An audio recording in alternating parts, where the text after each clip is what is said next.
Hello friends, welcome back to ஈவல் மனிதி. இந்த வீடியோவில் நம்ம என்ன பார்க்க போகிறோம் அப்படின்னா, தம்ப்நெயிலில் பார்த்துருப்பீங்க, மிடில் கிளாஸ் ஃபேமிலி லைஃப் பற்றி தான் பார்க்க போகிறோம். வீடியோக்குள்ளே போகிறதுக்கு முன்னாடி சேனல் சப்ஸ்கிரைப் பண்ணாதீங்க, சப்ஸ்கிரைப் பண்ணிக்கோங்க, கூடவே பெல் பட்டன் கிளிக் பண்ணிக்கோங்க. ஸோ ஃபஸ்ட்டு பார்த்தீங்க அப்படின்னா, நானும் ஒரு மிடில் கிளாஸ் ஃபேமிலி பொண்ணு தான்.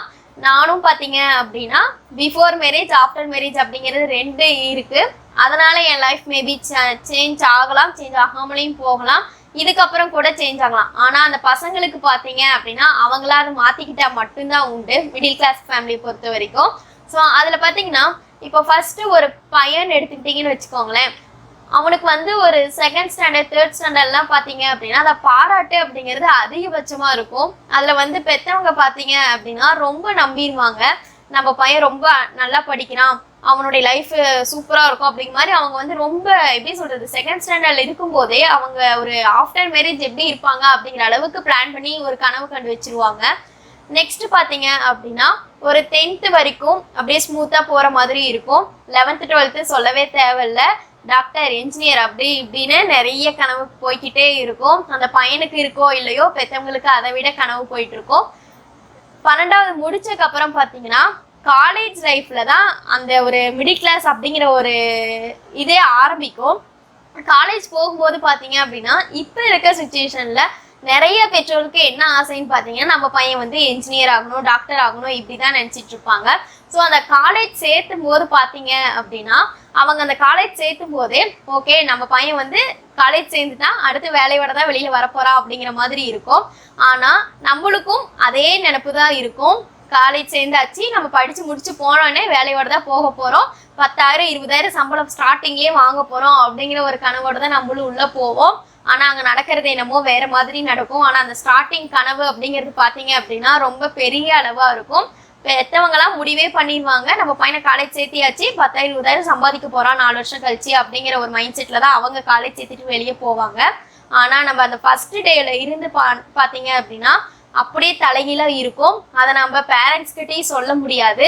அவங்க வந்து பார்த்தீங்கன்னா நம்ம பெரிய ஆளாகவும் நினச்சிட்டு இருப்பாங்க, ஆனால் அந்த இடத்துல நம்ம சொல்லவும் முடியாது. ஏன்னா பசங்களுக்கு பார்த்தீங்க அப்படின்னா அந்த 4 வருஷம் கழிச்சு அந்த பையனை நம்பி தான் அந்த குடும்பம் இருக்கும். அடுத்து பார்த்தீங்கன்னா 4 வருஷம் கழிச்சு டாக்டரோ என்ஜினியர் யாராக இருந்தாலும் சரி, அவன் அந்த வேலைக்கு தொலைவும் போது பார்த்தீங்க அப்படின்னா படாத கஷ்டம் படணும். அதுவும் பார்த்தீங்கன்னா ஒரு சிலர் நினச்சிட்டு இருப்பாங்க நம்ம வந்து படித்து முடித்தோடனே வேலைக்கு போய் சம்பாதிக்க போகிறோம் அப்படின்னு நினச்சிட்டு இருக்க இடத்துல நம்ம வேலைக்கு சிரமப்படுறோம்னு சொன்னோம்னா கூட அவங்க நம்ப மாட்டாங்க, அது மிகப்பெரிய பிரச்சனை. நெக்ஸ்ட்டு பார்த்தீங்கன்னா வேலை தொலைவிட்டு இருப்போம். அந்த வேலை தொலைவும் போது பார்த்தீங்கன்னா அந்த ரெஸ்யூம் அனுப்புங்கன்னு சொல்லிட்டாலே நம்மளுக்கு அந்த மிடில் கிளாஸ் ஃபேமிலிக்கெலாம் ரொம்ப சந்தோஷமாக இருக்கும்.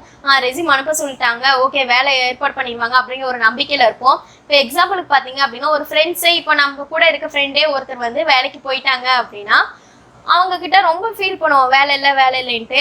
அவங்க ஏதோ ஒரு நாள் பார்த்தீங்க அப்படின்னா இதுதான் பிரச்சனையா, சரி ரெஸ்யூம் அனுப்ப பார்த்துக்கலாம் அப்படி இப்படிம்பாங்க. நம்ம வந்து ஓகே நம்ம கண்டிப்பாக வேலைக்கு போயிட மாட்டேங்குது அப்படிங்கிற ஒரு சந்தோஷத்தில் என்ன பண்ணுவோம்னா வீட்லேயும் அதை சொல்லிடுவோம், பெற்றவங்ககிட்டயே சொல்லிடுவோம், அவங்களும் ஒரு ஆசையோடு இருப்பாங்க.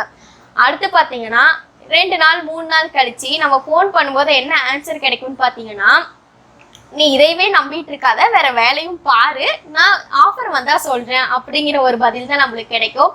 அது ரிலேஷன் சைடும் சரி, ஃப்ரெண்ட்ஸ் யாரா இருந்தாலும் சரி, அந்த ரெஸ்யூம் அனுப்பும் போது பாத்தீங்க அப்படின்னா இருக்கிற அந்த ஒரு ஆர்வம் நம்மளுக்கு வேலை கிடைக்குதா இல்லையாங்கிறத விட நம்மளுக்கு வேலை இன்டர்வியூக்கு கூப்பிடுவாங்களா கூப்பிட மாட்டாங்களானே தெரியாத நிலைமை தான் இப்போ.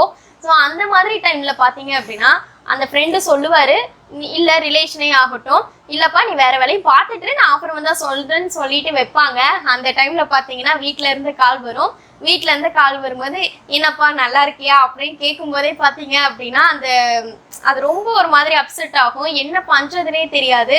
அவங்க உன்னை நம்பிதான்ப்பா இருக்கன்னு சொல்லுவாங்க அந்த பையன்ட்ட. அந்த பையனால என்ன பண்ண முடியும் யோசிச்சு பாருங்க.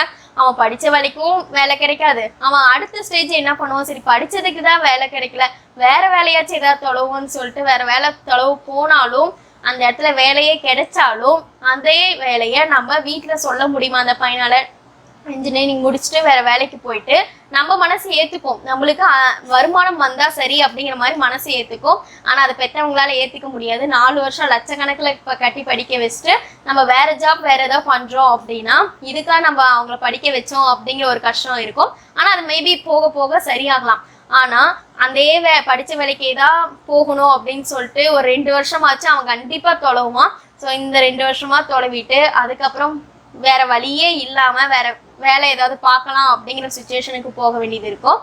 அந்த டைம்ல பார்த்தீங்க அப்படின்னா உதவுறது நம்மளுடைய திறமை மட்டும்தான் உதவும். நம்மளுக்கு எக்ஸ்ட்ரா ஏதாவது ஒரு ஆக்டிவிட்டி இருக்கும் பார்த்தீங்களா, அதுதான் நம்மளுக்கு அந்த இடத்துல கை கொடுக்கும். படிப்பை மட்டுமே நம்பி இருக்கக்கூடாது. எக்ஸ்ட்ரா ஒரு ஆக்டிவிட்டி 2 ஆக்டிவிட்டியாச்சும் நம்ம கையில் இருக்கணும். அப்போதான் நம்ம ஒன்று இல்லைனாலும் இன்னொன்று நம்ம செஞ்சு முன்னேற முடியும். அடுத்தபட்சம் பார்த்தீங்க அப்படின்னா அந்த படித்த வேலைக்கே தான் நம்ம போகணும்னு சொல்லிட்டு அதையவே எதிர்பார்த்துட்டு இருந்தோம் அப்படின்னா நம்ம கண்டிப்பாக இப்போ இருக்கிற காலகட்டத்தில் அது ரொம்ப கஷ்டம். ஸோ இந்த மிடில் கிளாஸ் ஃபேமிலிக்கு பார்த்தீங்கன்னா இது ரொம்ப பெரிய பிரச்சனை. அந்த வேலைன்னு பார்த்தீங்க அப்படின்னா ரொம்ப பெரிய பிரச்சனை. அவங்களால வீட்லேயும் சொல்ல முடியாது, வேலையும் கிடைக்காது, அடுத்த வேலைக்கு போகலான்னாலும் வீட்டில் சொல்ல முடியாது. இத்தனை பிரச்சனையும் தாண்டி தான் அவங்க லைஃப்பை மூவ் பண்ணி வந்தாகணும். அதனால் மிடில் கிளாஸ்ன்னு இல்லை, எல்லாருமே நீங்கள் சொந்தமாக உழைச்சி முன்னேறணும்னு நினைக்கிறீங்கன்னா, ஏன் மிடில் கிளாஸை மட்டும் நான் சொல்கிறேன்னா அவங்களுக்கு கண்டிப்பாக அவங்க தான் சொந்தமாக முயற்சி செஞ்சு முன்னேறணும் அப்படிங்கிற ஒரு கட்டாயம் அவங்களுக்கு இருக்கும். ஆனால் அந்த ஒரு மிடில் கிளாஸ்க்கு அடுத்த லெவலில் இருக்கவங்களுக்கு பார்த்தீங்க அப்படின்னா அந்த ஒரு கட்டாயம் அப்படிங்கிறது இருக்காது. அவங்க அதாவது எந்த ஒர்க்கு போனாலும் ஒன்றும் பிரச்சனை இல்லை. 2000 வந்தாலும் சரி, 20000 வந்தாலும் சரி, அவங்களால வீட்டில் மேனேஜ் பண்ண முடியுங்கிற ஒரு சுச்சுவேஷன் இருக்கும். ஆனால் மிடில் கிளாஸ்ன்னு பார்த்தீங்க அப்படின்னா அந்த பையன் சம்பாதிச்சு கொடுக்கறத வச்சு தான் அவங்களும் சேர்ந்து சம்பாதிச்சு தான் 2 பேரும் சேர்ந்து குடும்பத்தை முன்னேற்ற வேண்டியதாக இருக்கும். மிடில் கிளாஸில் பார்த்தீங்கன்னா பையன் சம்பாதிச்சிட்டான் அப்படின்னு சொல்லிட்டு விடுற அப்பா அம்மா கிடையாது. அவங்க பார்த்தீங்க அப்படின்னா அவங்களும் சேர்ந்து உழைச்சா மட்டும்தான் அந்த ஃபேமிலியை அவங்களால ரன் பண்ண முடியும் அப்படிங்கிற சுச்சுவேஷன் தான் இருக்கும். அதனால் யாராக இருந்தாலும் சரி படிப்பை மட்டும் நம்பி இருக்கக்கூடாது. அது எப்போ வேணாலும் கைவிடலாம். நீங்கள் நல்ல ஒரு வேலையில் இருந்தாலும் சரி, ஒரு 50000 70000 சம்பாதிக்கிறவங்களா இருந்தாலும் சரி, அதை எப்போ வேணாலும் கைவிடலாம். கைவிடாமல் இன்னும் கூட முன்னேற்றி விடலாம். ஆனால் நம்ம கையில் ஒரு தொழிலாச்சும் அடுத்து என்ன பண்ணலாம் அப்படிங்கிற ஒரு கொஸ்டின் இல்லாமல் நம்ம கையில் அடுத்து இது பண்ணலாம் அப்படிங்கிற ஒரு ஆன்சர் தான் இருக்கணும். அதனால் நான் சொல்கிறது கிடைச்ச வேலைக்கு போங்க. அதே போல் நான் படித்ததுக்கு தான் போவேன் அப்படின்னு சொல்லிட்டும் இருக்காதீங்க. மேபி அது ஸ்டார்டிங்கில் கஷ்டமாக இருக்கலாம். நீங்கள் 1 வருஷம் அதுக்காக அலையலாம். அதையவே நம்பி இருக்கிறது வேஸ்ட்டு. அந்த காலமும் வேஸ்ட் ஆகும். அந்த டைமில் நம்மளுடைய மன வருத்தம் அப்படிங்கிறது இன்னும் அதிகமாகும். நீங்கள் கிடைச்ச வேலையை செஞ்சுட்டு சைட் பையில் அதை ட்ரை பண்ணுங்க. நீங்கள் என்ன படிச்சிங்களோ அதை ட்ரை பண்ணுங்க. மேபி அது கிடைக்கலாம். ஸோ அந்த மாதிரி மூவ் பண்ணுங்க. ஒரே இதில் உட்காராதீங்க. அடுத்து பார்த்தீங்க அப்படின்னா ரொம்ப ரொம்ப ரொம்ப முக்கியமானது, இந்த ஒரு என்ஜினியரிங்கோ டாக்டர் யாராக இருந்தாலும் சரி, நம்ம ஒரு சிலர் பார்த்தீங்க அப்படின்னா அந்த வேலையே சிலர்னு இல்லை பலர் பார்த்தீங்கன்னா வேலையே கிடைக்காம இருப்போம். ஆனால் இந்த கிடைச்சவங்க என்ன தெரியுமா பண்ணுவாங்க, அந்த அதாவது பார்த்தீங்கன்னா 4 வருஷம் முடிச்சோடனே கேம்பஸ் செலக்ட் ஆகிறவங்களா இருந்தாலும் சரி, இல்லை படித்து முடிச்சு வெளியில் போன உடனே வேலை கிடைச்சிங்களா இருந்தாலும் சரி, அவங்களுக்கு பார்த்தீங்கன்னா ஸ்டார்டிங் சேலரி 8000 10,000 கொடுப்பாங்க. அவங்க பார்த்தீங்க அப்படின்னா நான் படித்த படிப்புக்கு இதெல்லாம் ரொம்ப கம்மி, நான் இந்த வேலைக்கு போக மாட்டேன் அப்படின்னு சொல்கிறவங்களாம் தயவு செய்து அந்த எண்ணத்தை மாற்றிக்கோங்க. கிடைச்ச வேலைக்கு போனீங்கன்னா தான் அடுத்து ஒரு இன்க்ரிமெண்ட் அப்படிங்கிறதே கிடைக்கும். இந்த டைமில் பார்த்தீங்க அப்படின்னா எல்லாரும் கேட்குறது எக்ஸ்பீரியன்ஸ் மட்டும்தான் கேட்பாங்க. நீங்கள் ஃப்ரெஷராக போகும்போது ஜாயின் பண்ணுறதே பெருசு. ஸோ அந்த டைமில் கிடைச்ச வேலையை செஞ்சுட்டு அடுத்தது அது மூலிமா நம்ம என்ன முடியுமோ அதை முன்னேற பாருங்கள். தயவுசெய்து கிடைச்ச வேலையை விட்டுறாதீங்க. வேலை கிடைக்காம நிறைய பேர் இருக்காங்க. ஸோ இதுதான் உங்ககிட்ட நான் இன்னைக்கு ஷேர் பண்ணணும்னு நினச்சது. ஸோ இது மிடில் கிளாஸ் லைஃப்பில் இதுதான் கண்டிப்பாக நடக்கும். அதே போல் பார்த்தீங்க அப்படின்னா அடுத்த ஸ்டேஜில் இருக்கவங்களா இருந்தாலும் சரி, இல்லை லோயர் மிடில் கிளாஸாக இருந்தாலும் சரி, அவங்களும் ஏதாவது ஒரு கைத்தொழில் அப்படின்னு சொல்கிறாங்க பார்த்தீங்கன்னா, அதுதான் முக்கியம். ஸோ அது ஒன்றாச்சும் நம்ம கையில் இருந்தால் தான் அடுத்து ஒரு தொழில் அப்படின்னு செஞ்சு நம்ம மூவ் பண்ண முடியும் லைஃப்பை. ஸோ இந்த வீடியோ பிடிச்சிருந்துச்சு அப்படின்னா லைக் பண்ணுங்கள், ஷேர் பண்ணுங்கள், சேனல் சப்ஸ்கிரைப் பண்ணிக்கோங்க. தேங்க்யூ.